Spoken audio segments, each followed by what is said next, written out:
Hey folks, Doc here. I have a question for you. Are you looking forward to a collapse, either of the dollar or of society, or just some devastating happening that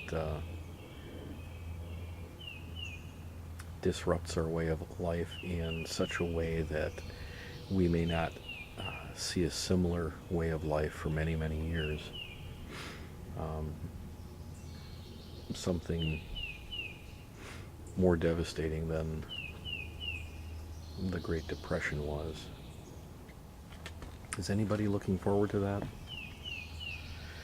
I can't honestly say that I'm looking forward to it. I mean, it would be awful. A lot of people would die. A lot of people would be left in misery.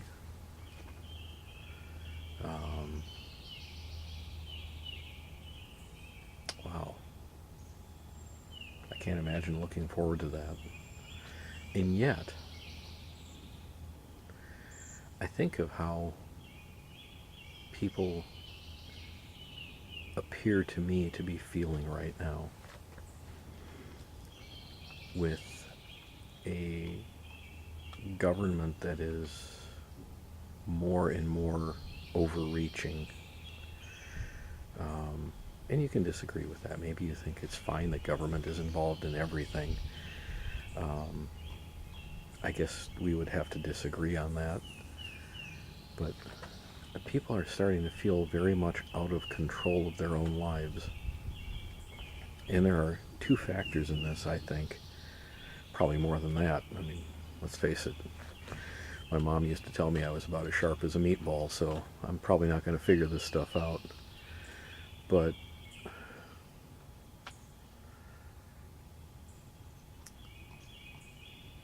the government does seem to be ever more powerful,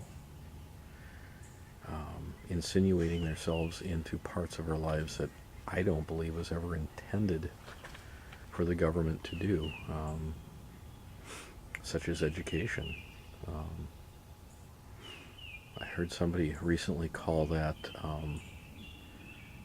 the re-education camps of the United States. um, and that's not to diss teachers because I know my kids' teachers fairly well, and they are overwhelmingly liberal, but they are certainly not insidious people bent on the destruction of our children. And maybe that's what maybe that's what makes the educational system more dangerous, is that these are people who care about our kids but are teaching them the wrong things sometimes. Um, Open your mind, but don't think like that. Anyway, um, so the government seems to be more powerful and more powerful, and um, people feel feckless, powerless against the government. Um, but then you also have the people themselves. They're on the same side of this equation, gladly giving over more and more and more responsibility. Yeah, you do that so I don't have to. That way I get to watch more Netflix or whatever their particular brand of hedonism is. I get to go skiing more, or I get to do this more, or I get to do that more. You get the idea.